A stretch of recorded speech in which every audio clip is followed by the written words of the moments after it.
Terima kasih. Baik, mungkin nggak bisa bertatap muka langsung ya. Jadi Bu Esther, seperti yang kami sampaikan tadi, jika ada kesalahan ataupun perbaikan data, tergantung gitu ya, tergantung apakah perbaikan data itu dilakukan sebelum tanggal 20 Maret tahun 2021 Maret tahun 2022. Kalau perbaikan itu dilakukan sebelum tanggal tersebut dan sudah disinkronisasi dari sekolah, dinas, dan hingga ke pusat, insya Allah itu sudah diperbaiki. Jadi gitu kira-kira. Jadi langsung. Tapi kalau belum, ada dua kemungkinan. Yang pertama, diperbaiki di sekolah, tapi tidak disinkronkan hingga sampai ke pusat oleh tidak diklik. Itu cuma satu tombol saja kalau tidak salah itu di prosedur dapodik. Tidak disinkronkan hingga data di dapat di pusat itu juga tidak update. Nah, ketika tidak update, maka kami dari SIMPKB juga tidak mendapatkan update. Nah, itu kira-kira mungkin yang bisa saya jawab untuk saat ini. Menambahkan boleh Mas Reza dan Bu Imas? Ya, silakan Pak. Baik, sedikit saja bahwa Bapak dan Ibu harap mengacu kepada pengumuman yang ada di Dapodik ya terkait pembaharuan data pemutakhiran data calon peserta PPG ya di artikel di ppgkemdikbud.go.id di artikel tanggal 25 Februari itu ada informasi bahwa di surat edarannya ya itu bahwa informasi lengkap terkait tata cara pemutakhiran data dapat diakses melalui laman dapo.kemdikbud.go.id. Dan di laman dapo.kemdikbud.go.id sendiri sudah ada artikelnya dari tanggal 14 Januari 2022 terkait pemutakhiran data calon peserta PPG tahun 2022. Ada panduannya juga, dan untuk TMT di sana yang yang dinyatakan oleh Dapodik yang diupdate adalah yang di riwayat karir guru. Kemungkinan Bu Esther melihat yang 16 Juli itu adalah yang di TMT pengangkatan. Nah, seperti kita tahu bahwa di Dapodik itu ada beberapa TMT, salah satunya adalah TMT pengangkatan, salah satunya lagi adalah TMT PNS, ada juga TMT riwayat karir guru, itu juga ada. Jadi mungkin bisa disesuaikan untuk pemutakhiran datanya sesuai dengan panduan yang ada di laman Dapodik tersebut. Mungkin itu tambahannya Bu Imas, Mas Reza. Terima kasih. Terima kasih Pak Fajar dan Pak Reza atas jawabannya. Pertanyaan yang kedua dari live chat yaitu dari Pak Adong Gifta Ginting. Pertanyaannya, izin bertanya terkait SK pembagian tugas. Yang nomor 2 tadi, saya merupakan CPNS tahun 2019, TMT SK-nya 1 Desember 2020 yang mulai bekerja Januari 2021. Dan SK pembagian tugas di semester genap tahun pelajaran 2020-2021. Ketika semester ganjil tahun pelajaran 2020-2021, saya masih mengajar di SMK sebagai guru honorer. Yang ingin saya tanyakan, apakah SK pembagian tugas yang saya upload, yaitu SK pembagian tugas semester ganjil 2021 yang dari SMK, dan SK pembagian tugas selanjutnya mulai dari semester genap 2020-2021, semester ganjil 2021-2022, dan semester genap 2021-2022 dari sekolah saya ditempatkan setelah diangkat menjadi CPNS. Begitu pertanyaannya. Silakan Bapak Ibu narasumber yang mau menjawabnya.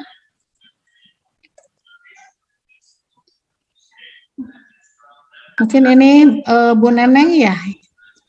Terima kasih. Terima kasih Bu Imas. Terkait dengan SK Pak Adong, seperti yang di surat edaran dan seperti yang saya sampaikan di paparan, untuk pembagian tugas mengajar itu 2 tahun sebelum mengikuti seleksi administrasi ini, yaitu tahun 2020 sampai 2000 tahun ajaran 2020-2021 dan tahun ajaran 2021-2022. Jadi Bapak silahkan upload di mana sekolah Bapak ketika pada tahun ajaran tersebut gitu. Jadi misalnya di SMK ya silahkan upload yang ada di SMK. Jadi yang terbaru yang ketika Bapak mengajar gitu. ya. Jadi 2 tahun terakhir tersebut yang mengajarnya, misalnya di SMK monggo disampaikan yang di SMK, gitu ya Pak ya. Pokoknya semua mengacu ke surat edaran tersebut. Nanti ketika misalnya Bapak salah upload gitu, nanti teman-teman LPMP akan menginformasikan yang namanya perbaikan, gitu ya Pak. Jadi mengacu ke di mana Bapak ngajar itu yang 2 tahun terakhir itu. Baik itu sebagai misalnya CPNS atau masih sebagai guru honorer, yang penting 2 tahun terakhir. Gitu ya Pak ya. Jadi yang mulai 2020-2021 dan 2021-2022. Baik itu genap maupun ganjil. Terima kasih Bu Imas. Ya, terima kasih. Begitu Pak Andong jawaban dari Bu Neneng. Untuk pertanyaan berikutnya dari live chat, yaitu pertanyaan yang ketiga dari Ibu Peti Wijayanti. Saya kepala sekolah di PAUD dan ijazah saya tidak linear, ijazah S1 bahasa Inggris, tapi saya di SIM PKB muncul notif bahwa saya diberikan kesempatan untuk mengikuti PPG. Pertanyaannya, apakah saya lanjut atau bagaimana? Silakan. Baik, terima kasih Bu Imas, saya coba jawab untuk yang linearitas ini. Ibu Feti, Ibu S1-nya apa? Nah, ketika Ibu S1-nya bahasa Inggris, misalnya ambil PPG-nya bahasa Inggris. Jadi walaupun Ibu ngajar di PAUD, karena bahasa Inggris tidak ada di PAUD, yang penting Ibu ambil PPG-nya sesuai dengan ijazah. Karena ketika Ibu ambil misalnya PPG guru kelas PAUD, itu bisa jadi tidak diterima atau tertolak. Jadi sesuaikan dengan S1 atau D4-nya Ibu. Gitu. Jadi mohon diperhatikan Bapak Ibu guru, yang paling penting itu linear dengan S1 atau D4-nya. Contoh, saya atau Bu Imas S1-nya pendidikan matematik, tapi ngajar sebagai guru kelas SD. Bu Imas itu bisa ambil PPG matematik karena punya S1 pendidikan matematik, dan juga bisa ambil PPG guru kelas. Tapi yang lebih linear Bu Imas itu PPG-nya matematik. Jadi ketika Bu Imas nanti punya S1 matematik, kemudian sertifikat pendidik matematik, bisa ngajar sebagai guru kelas, tapi juga bisa ngajar sebagai guru matematik di SMP atau SMA. Tapi kalau Bu Imas S1 matematik kemudian ambil PPG-nya PGSD, nanti Bu Imas tidak bisa ngajar di matematik di SMA misalnya gitu. Jadi lebih baik yang linear dengan ijazahnya, gitu ya. Ini terkait juga dengan Ibu Feti. Jadi mohon Bapak Ibu semua lihat, pelajari linearitas yang ada di SE linearitas tersebut. Jangan, mohon maaf, jangan coba-coba nih kayaknya saya coba mau yang ini karena misalnya saya inginnya ke yang PPG yang ini gitu.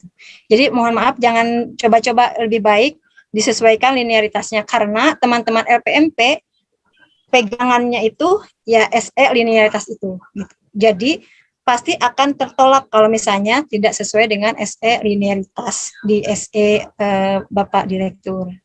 Itu mungkin Bu Imas terkait dengan pertanyaan dari Bu Feti. Terima kasih Bu Neneng atas jawabannya. Nah, ini saya mau bertanya kepada Bapak Fajar. Ibu, halo? Ya, mangga silakan Pak. Ya, ini saya kan terkendala di SIM PKB-nya ya Bu, tidak bisa dibuka karena itu harus ditautkan dengan akun belajar ID. Keterangannya seperti itu. Kemudian akun saya itu terkendala juga untuk pembuatan akun belajar ID-nya Ibu. Jadi apakah nanti bisa untuk PPG itu, kan kalau mau ngasih berkasnya itu kan mesti lewat SIM PKB itu, dan SIM PKB itu tidak bisa dibuka Bu. Jadi gimana solusinya seperti itu Bu? Baik. Ya. Fajar. Izin menjawab Bu Imas ya. Fajar, Terima ya, kasih. mangga silakan. Ya baik, selamat sore Pak Bima.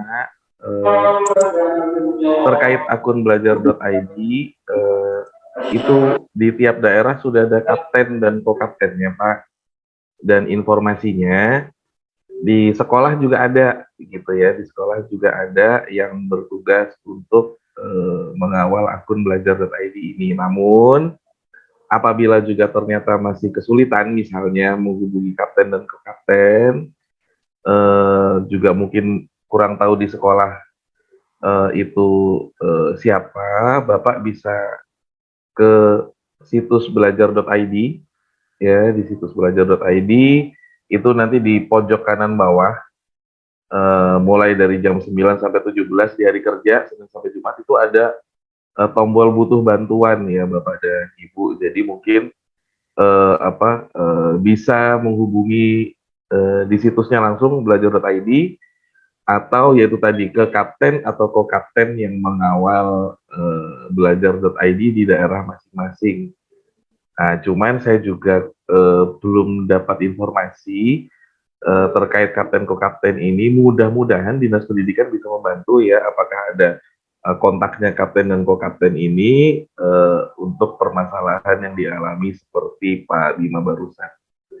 Demikian mungkin Pak Bima yang bisa kami sampaikan terkait akun belajar.id. Satu lagi mungkin terkait panduan menautkan akun belajar.id itu sudah ada di bantuan.simpkb.id ya Bapak dan Ibu. Jadi di situs bantuan kami itu ada, silakan dipilih yang untuk panduan tata kelola bagi GTK. Itu nanti di bagian nomor 6 ada panduan menautkan akun belajar.id. Pak, mau tanya lagi boleh Pak? Monggo, nggak apa-apa sepertinya. Iya, kalau misalnya saya kan sudah menaikkan kontak ke bantuan itu, sedangkan itu kan butuh respon ya Pak ya, sedangkan ini kan tanggalnya mepet. Ada nggak solusi lain kalau misalnya masih seperti itu, kita belum dapat jawaban juga untuk akun belajar? Dari kami belum ada solusi lain Pak, karena memang itu kan dikelola oleh kementerian sendiri ya terkait akun belajar.id ini. Jadi ya mudah-mudahan bisa dikomunikasikan dengan, kalau sudah dilaporkan mudah-mudahan dalam 1-2 hari ini mudah-mudahan segera dapat jawaban agar bisa menautkan akun belajar.id dan bisa login ke akun SimPKB Bapak untuk kemudian pendaftaran ya Pak. Kalau dari kami soalnya oleh operator nambahkan Mas Fajar, mungkin dari operator sekolahnya adakah Bapak? Oh, sudah dikomunikasikan di sekolah masing-masing? Sudah Pak, sudah ke operator. Bahkan saya sudah ke KCD. Oh gitu. KCD 4 udah, tapi ya begitu, belum bisa juga. Disampaikan saja PPG-nya cuma 4 hari gitu Pak. Iya, dari itu juga nggak tahu karena di operatornya pun sinkronisasi sudah, tapi tidak muncul nama saya gitu. Nama akun belajarnya itu. Sudah cukup mungkin jawabannya? Ya, terima kasih Pak ya. Baiklah, ke penanya berikutnya, Ibu Silvia.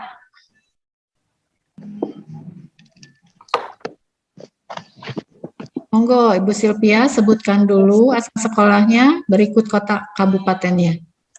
Saya Silvia Amtakarista dari SD Negeri Rongkop, Kabupaten Gunung Kidul, Kecamatan Girisubo. Izin bertanya, Ibu dan Bapak, terkait SK pengangkatan terakhir. Nah, jika SK PNS saya tahun 2019 di sekolah X, kemudian tahun 2020 menerima SK alih tugas di SDY, yang diupload diupload itu SK PNS atau SK alih tugasnya. Terima kasih. Silakan Bu Rina atau Bu Neneng yang mau menjawabnya. Itu Ibu SK apanya? SK pertama kan, SK pengangkatan pertama Ibu. SK pengangkatan pertama Bu, yang sebagai guru yang diupload. Oh ya, SK pengangkatan pertama berarti ketika masih honorer ya Bu ya? Iya. Nah itu SK pengangkatan pertamanya nanti akan dilihat oleh teman-teman dari itu untuk ETMT. Tapi untuk sekarang Ibu SK-nya sebagai apa? SK PNS.